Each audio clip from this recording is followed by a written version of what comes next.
एक विराट शरीर है, उसके पास में बहुत सामर्थ्य है, तो ऐसी कोई कल्पना की आवश्यकता नहीं है।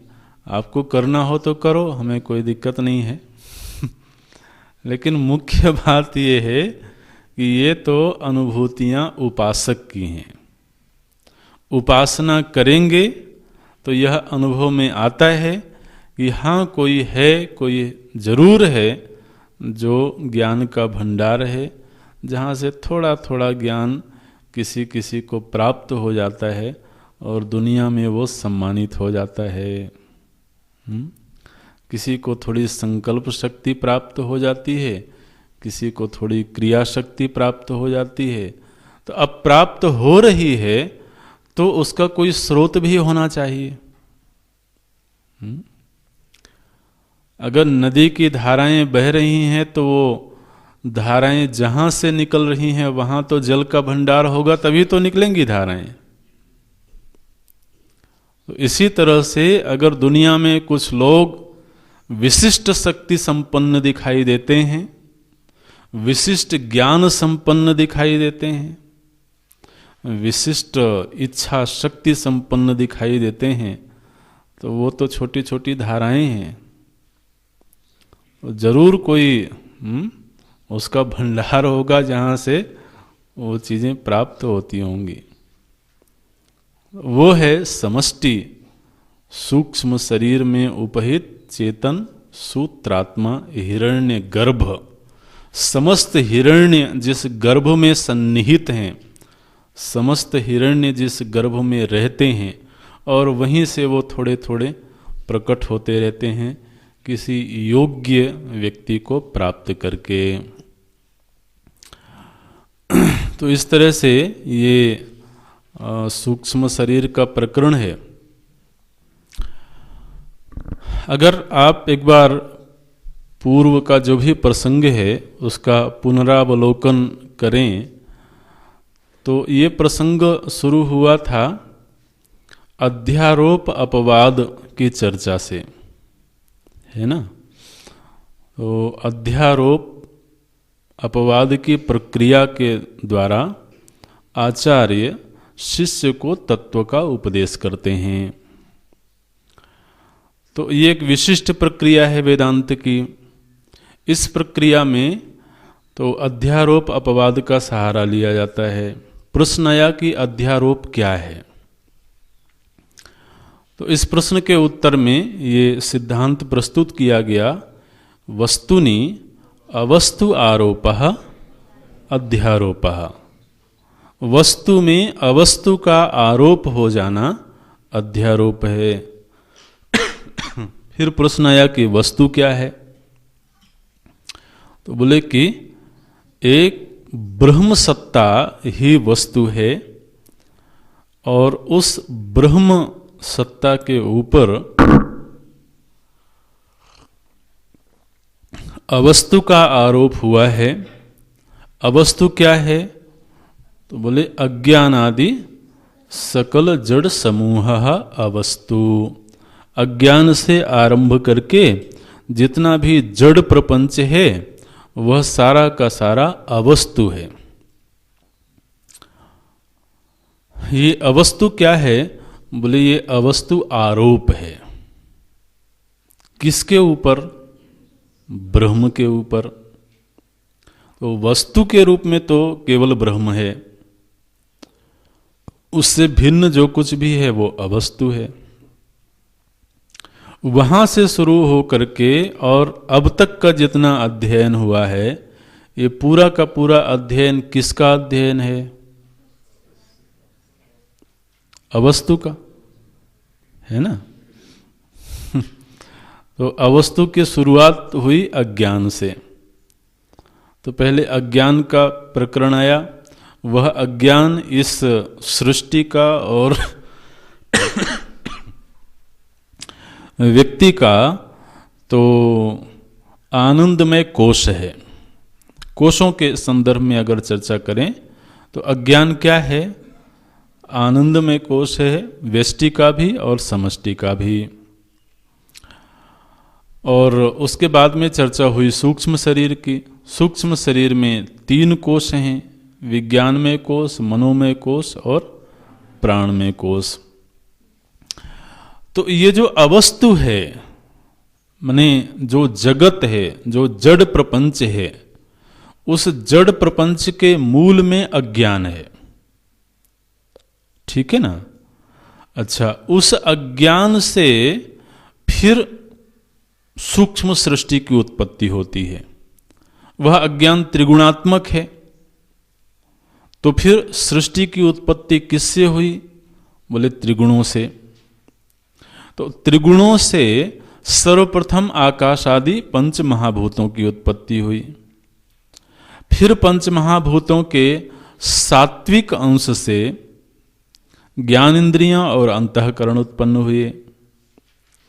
फिर उन्हीं महाभूतों के राजस अंश से कर्मेंद्रियां और प्राण शक्ति उत्पन्न हुए। ये सारे के सारे प्रकरण व्यष्टि में भी देखना है और समष्टि में भी देखना है, क्योंकि इसमें पूरे में व्यष्टि समष्टि को साथ में लेकर के चला जा रहा है। अब ये जो सूक्ष्म शरीर तक की उत्पत्ति है, इस पूरी उत्पत्ति की प्रक्रिया में कहीं पर यह प्रकरण नहीं आया कि यह जो सृष्टि बन रही है इसको कोई बना रहा है। कहीं आया? तो हमारे वैदिक सनातन धर्म में ईश्वर को सृष्टि का निर्माता है इस रूप में नहीं स्वीकार किया जाता है। इसको विशेष रूप से ध्यान में रखना है। प्रायः इस सनातन धर्म के अलावा अधिकतर धर्मों ने इस बात को स्वीकार किया, जिन्होंने ये माना कि सृष्टि एक क्रिएशन है, सृष्टि एक निर्माण है, तो कोई निर्माण करने वाला होना चाहिए। जिसने भी सृष्टि को बनाया है वो ईश्वर है। इस तरह ईश्वरत्व की व्याख्या अन्य धर्म करते हैं। लेकिन हमारा जो वैदिक सनातन धर्म है वह ये बात स्वीकार नहीं करता है कि इसका कोई क्रिएटर है, इसका कोई बनाने वाला है।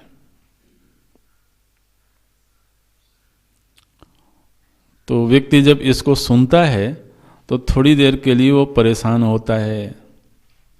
क्यों परेशान होता है? बोले महाराज, हम तो अब तक ईश्वर को इसी बलबूते पर सिद्ध कर रहे थे। ईश्वर के अस्तित्व को सिद्ध करने के लिए यही एक हथियार था। क्या हथियार था? जिसने दुनिया को बनाया है वो ईश्वर है। अब आपने तो इस हथियार को छीन लिया। अब हम कैसे सिद्ध करेंगे कि ईश्वर क्या है, ईश्वर है कि नहीं है? आप चिंता मत करो, हम कोई अपनी बात नहीं कह रहे हैं, लेकिन अपनी ही बात कह रहे हैं, क्योंकि जो शास्त्र की बात है वो अपनी ही बात है और किसी दूसरे की बात थोड़ा है। तो अब तक की इस सृष्टि निर्माण प्रक्रिया में कहीं ये प्रकरण नहीं है कि वो ईश्वर कुम्हार की तरह कहीं बैठा हुआ है और वो कहीं कहीं से मिट्टी लेकर के आया है और फिर वो इस सृष्टि को गढ़ रहा है। क्योंकि जब ऐसा वक्तव्य दिया जाता है तो महाराज इतने सारे प्रश्न करते हैं। हमारे जैन धर्म के लोग ही बहुत सारे प्रश्न खड़े करते हैं। बोले अच्छा, आप कहते हो कि उसने सृष्टि को बनाया, तो जिस समय सृष्टि नहीं बनी थी उस समय कहाँ बैठा हुआ था वो? और फिर सृष्टि जब बनी नहीं थी तो मिट्टी कहाँ से लेकर के आया? और फिर कहाँ बैठ कर के उसने गढ़ा? तो दुनिया भर के प्रश्न खड़े होते हैं। इसलिए ये प्रश्न उठें उसकी ज़रूरत ही नहीं है, क्योंकि अगर कोई अपने इस सनातन धर्म की प्रक्रिया को समझेगा तो उसको मालूम पड़ेगा कि वो क्रिएटर नहीं है। तो फिर क्या है वो? बोले वो अधिष्ठान है।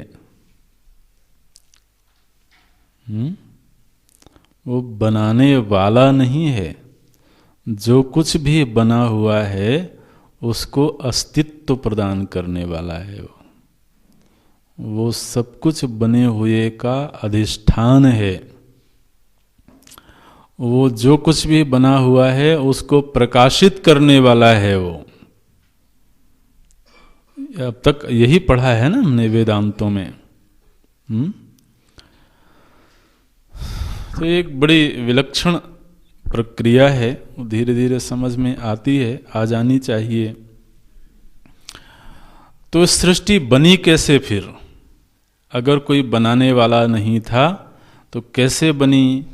तो आप उस कक्षा को, उस प्रक्रिया को पुनः याद करें कि जिस समय पर सब कुछ प्रलयकालीन स्थिति में था, समस्त जीव प्रलय के गर्त में थे, उस समय कालक्रम से समष्टि जीवों के पूर्व संचित कर्मों का परिपाक हुआ, और जिस समय कर्म परिपक्व हो गए तो उन्हीं परिपक्व कर्मों को अब फलित होना है, अब उनको प्रकट होना है। तो उन समष्टि परिपक्व कर्मों को फलित होने के लिए फिर उस प्रलय काल में विक्षोभ हुआ।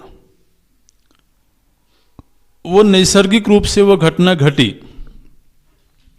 जिस तरह से जब हम बीज वपन करते हैं मिट्टी में, तो कालक्रम से वह बीज स्वयं ही फूलता है, फिर अंकुरित होता है, फिर उसमें द्विदल आते हैं, फिर धीरे धीरे करके वो बढ़ता जाता है। तो वो एक नेचुरल, एक नैसर्गिक एक प्रक्रिया है जिसके तहत वो घटना घट रही है। ठीक इसी तरह से आप समझ लीजिए कि जो समष्टि जीवों के कर्म हैं वो बीज स्थानीय हैं। एक काल में जब वो बीज परिपक्व हो गए तो अब उनको धीरे धीरे करके प्रस्फुटित होना है, उनको अंकुरित होना है।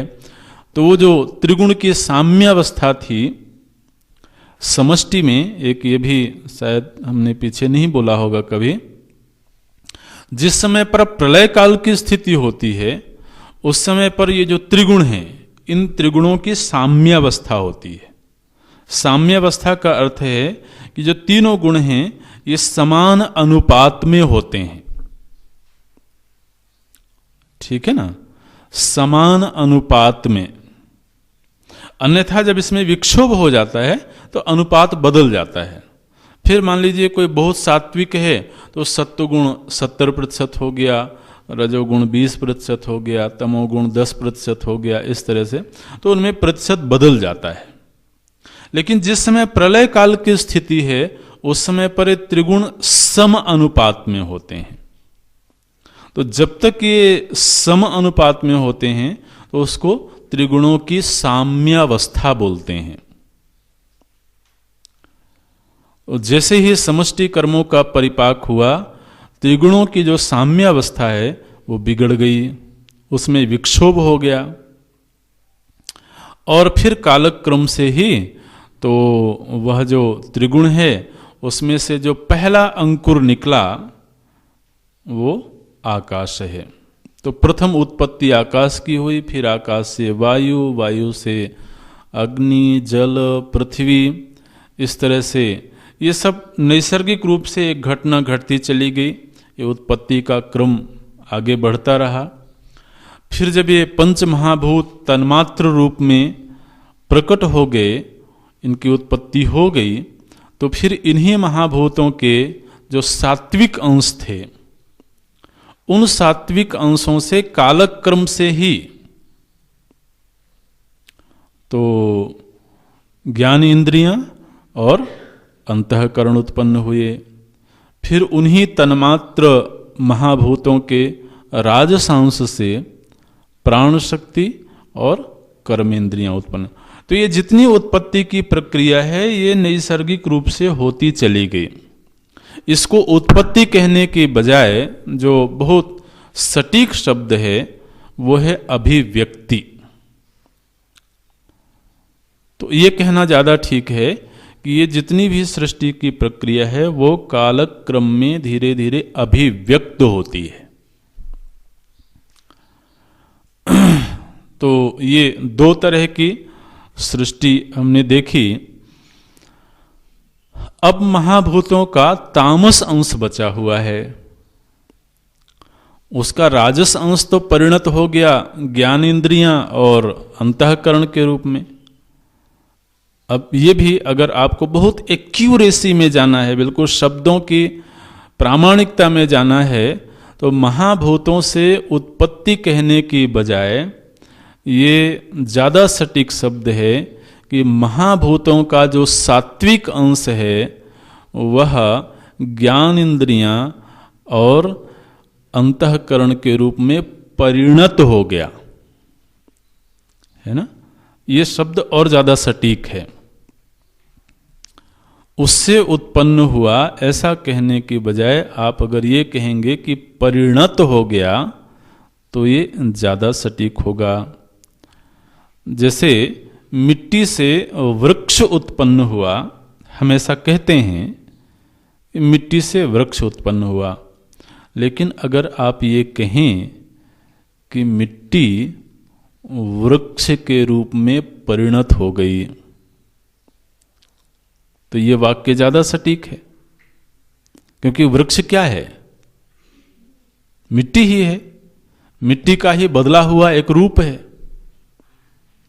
तो मिट्टी से वृक्ष उत्पन्न हुआ ऐसा कहने की बजाय आपको यह कहना ज़्यादा ठीक होगा कि मिट्टी वृक्ष के रूप में परिणत हो गई। ठीक इसी तरह से महाभूतों का जो सात्विक अंश है वह ज्ञान इंद्रियां और अंतःकरण के रूप में परिणत हो गया। तो ज्ञान इंद्रियां और अंतःकरण की मिट्टी क्या है? बोले महाभूतों का सात्विक अंश। ठीक इसी तरह से महाभूतों का जो राजस अंश है वह कर्म इंद्रिय और प्राण शक्ति के रूप में परिणत हो गया। अब क्या बचा? महाभूतों का तामस अंश।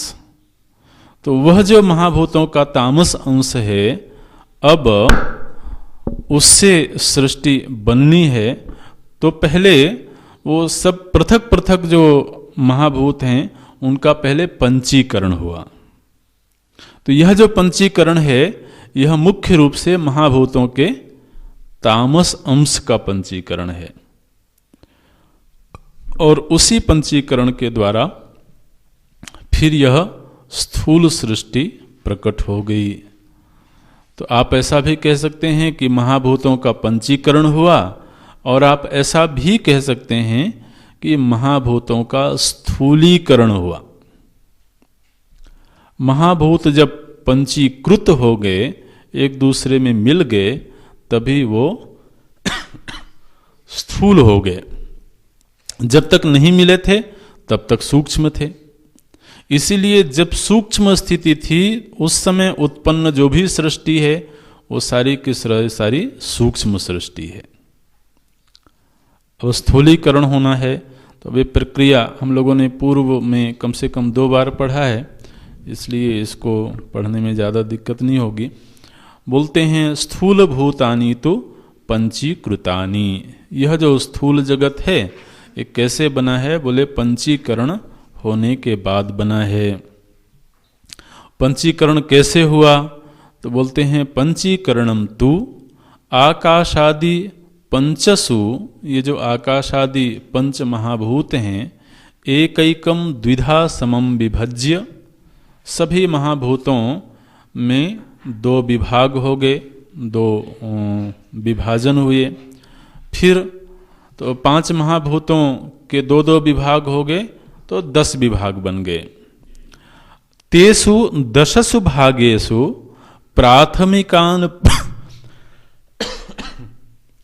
प्राथमिकान पंच भागान, वो जो 10 विभाग हुए थे उसमें से 5 विभाग तो पृथक हो गए। सभी महाभूतों का जो आधा आधा अंश था वो अलग रह गया, और बाकी जो आधा हिस्सा है उसके पुनः 4 विभाग हुए। तो पंच भागान प्रत्येकम चतुर्धा समम विभज्य, आधे अंश के 4 विभाग हुए और फिर उन चारों विभागों में से एक एक अंश को दूसरे महाभूत के साथ मिला दिया गया। तो तेषु चतुर्णाम भागानाम स्वस्व द्वितीयार्ध भाग परित्यागेन भागांतरेषु संयोजनम। तो जो दूसरे भाग थे उनके साथ में संयोग कर दिया गया।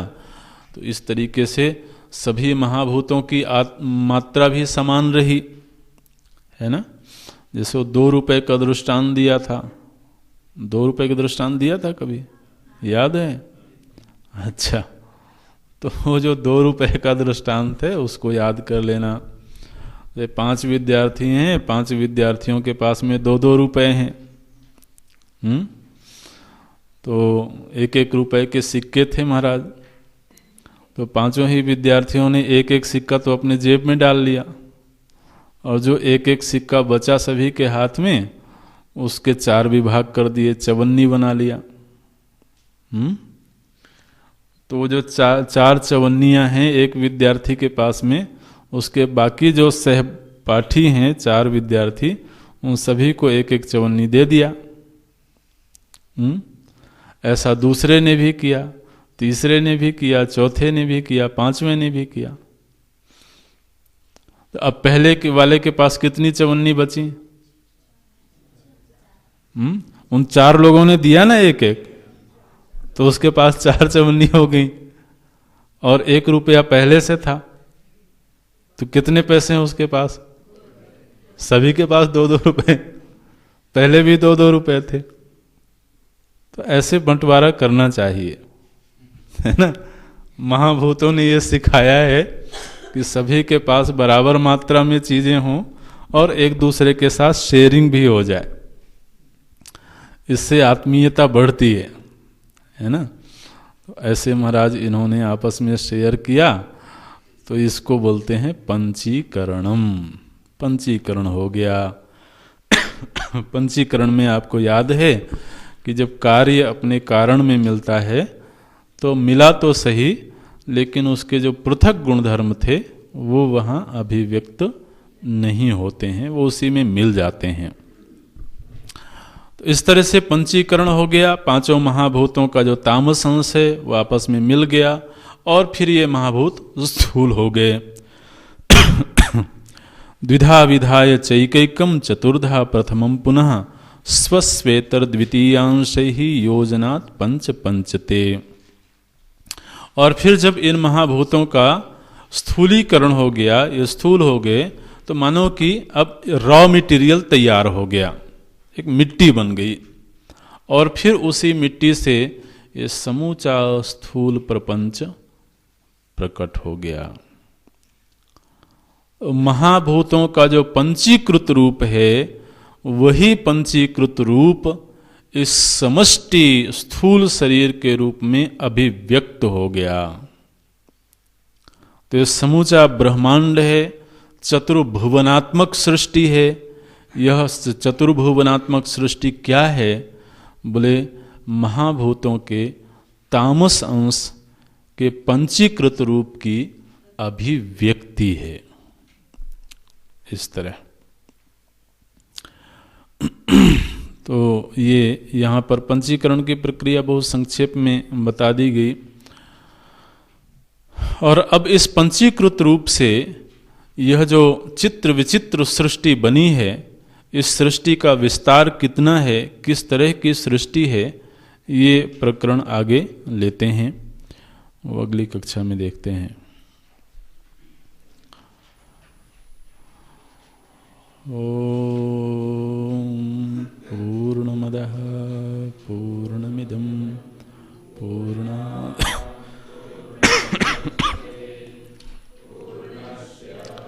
पूर्णमादाय पूर्णमेवावशिष्यते। ओम शांति शांति शांति।